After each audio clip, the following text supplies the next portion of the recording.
Perkembangan dan tren impor Indonesia dari tahun 2015 hingga tahun 2019. Pertama adalah impor gula. Berdasarkan tabel dan juga grafik petang, dapat disimpulkan bahwa pada tahun 2015 hingga tahun 2016, impor Indonesia mengalami peningkatan sehingga terjadi tren meningkat.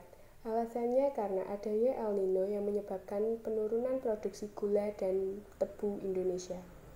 Pada tahun 2017, nilai impor gula Indonesia mengalami penurunan dan terjadilah tren menurun. Alasannya karena adanya peraturan dari Menteri Perindustrian tentang industri gula Indonesia.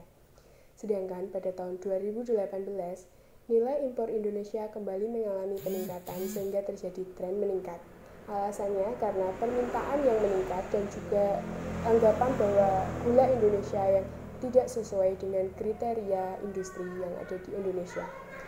Sedangkan pada tahun 2019, nilai impor gula Indonesia kembali mengalami penurunan sehingga terjadi tren menurun. Alasannya adalah karena pemerintah yang memotong izin impor gula.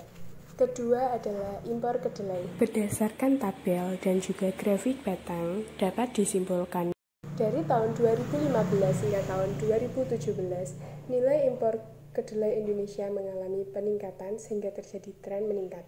Alasannya karena Indonesia pada saat itu sedang mengalami defisit kedelai.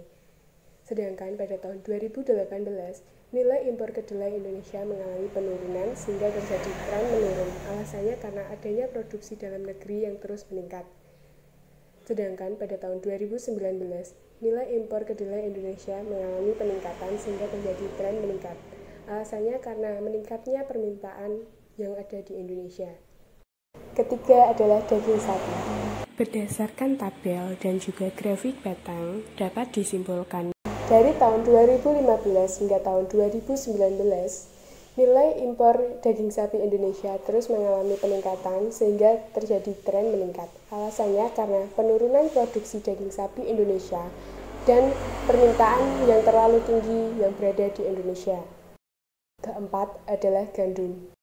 berdasarkan tabel dan juga grafik petang, dapat disimpulkan pada tahun 2015 hingga tahun 2017 terjadi peningkatan nilai impor gandum sehingga terjadi tren meningkat. Alasannya karena meningkatnya permintaan sesuatu yang berbahan dasar gandum. Selanjutnya pada tahun 2018, nilai impor gandum mengalami penurunan sehingga terjadi tren menurun. Alasannya karena adanya kenaikan harga gandum di internasional sehingga menyebabkan pemerintah Indonesia harus memangkas impor gandum dari berbagai negara. Terakhir, pada tahun 2019, nilai impor gandum kembali naik sehingga tren meningkat. Alasannya karena meningkatnya permintaan oleh produsen pakan ternak. Yang kelima adalah impor tembakau. berdasarkan tabel dan juga grafik petang, dapat disimpulkan pada tahun 2015 hingga tahun 2018, nilai impor tembakau mengalami peningkatan sehingga terjadi tren meningkat. Alasannya karena permintaan yang selalu meningkat dan juga jenis tembakau yang dibutuhkan oleh industri tidak berada di Indonesia. Sedangkan pada tahun 2019, nilai impor tembakau mengalami penurunan sehingga terjadi tren menurun. Alasannya karena pembatasan impor tembakau oleh pemerintah Indonesia. Sekian dan terima kasih. strategi dan kendala. Yang pertama, gula. Gula merupakan komoditi penting bagi masyarakat Indonesia, bahkan bagi masyarakat dunia. Selama lebih dari 10 tahun, konsumsi gula di Indonesia mengalami grafik fluktuatif sejak tahun 2010 hingga 2019. Konsumsi gula pada tahun 2019 mencapai 4.000 ton. Impor gula ini berasal dari berbagai negara seperti Thailand, Australia, Malaysia. Yang kedua, daging sapi. Bagi penduduk Indonesia, daging sapi masih termasuk barang mewah. Gaji permintaannya responsif terhadap perubahan harga dan merupakan barang normal dengan ciri kenaikan pendapatan penduduk, menyebabkan permintaannya semakin meningkat.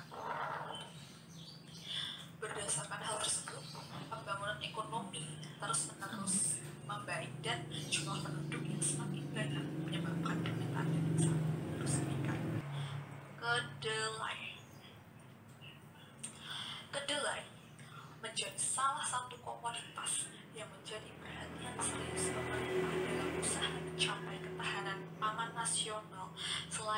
beras, gula, jagung, dan umbi kayu.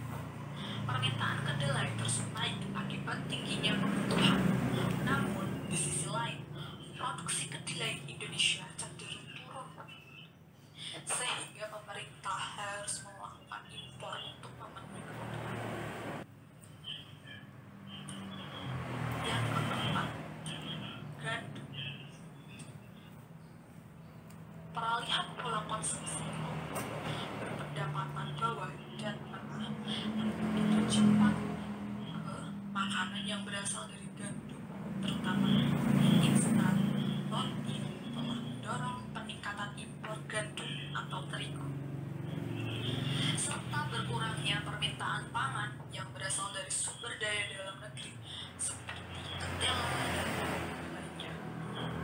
Hasil dari data Badan Pusat Statistik periode tahun 2010 sampai 2019, impor gandum di Indonesia menurut Lembaga Asal Utama. Tembakau. Sejak tahun 2008, impor tembakau terutama jenis Virginia mulai meningkat dikarenakan ketersediaannya di dalam negeri.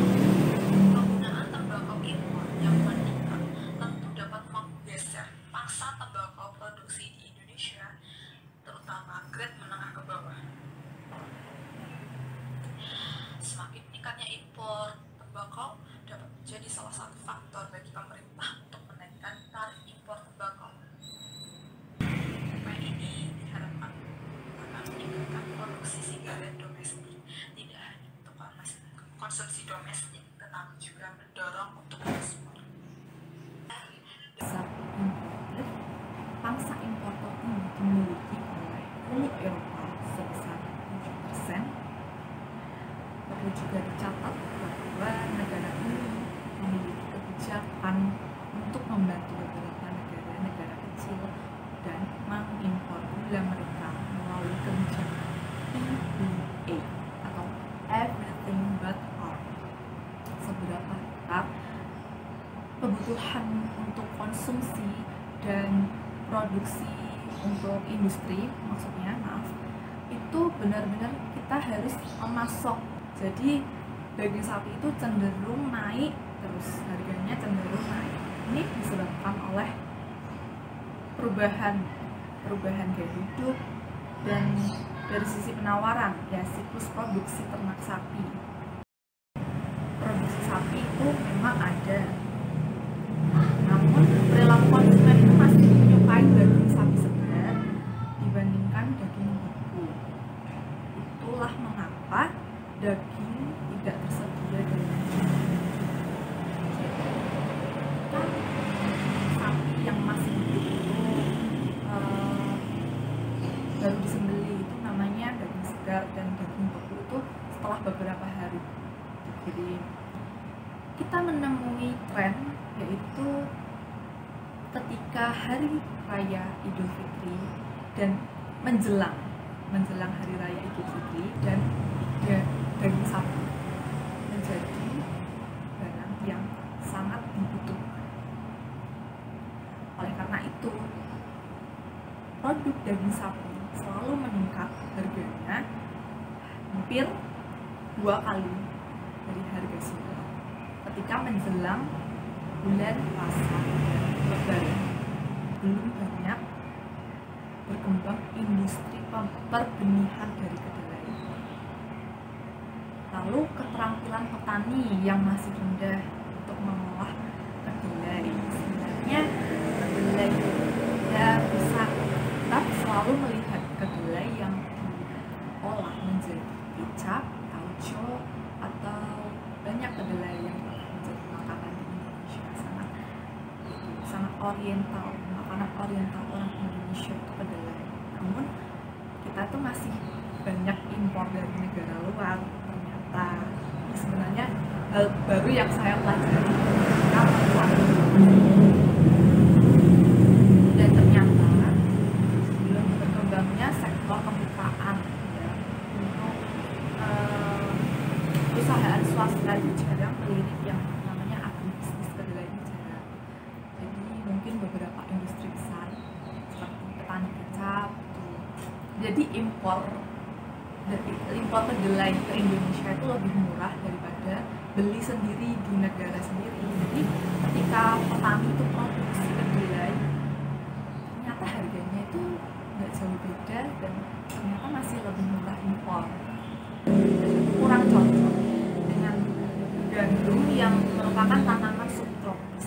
Walaupun demikian, ahli pakar menggiatkan yang namanya budidaya agronomis, semacam pembudidayaan impor gandum itu akan dikurangi oleh pemerintah dan para produsen dalam negeri, ya disebabkan faktor alamnya seperti iklim yang tidak cocok.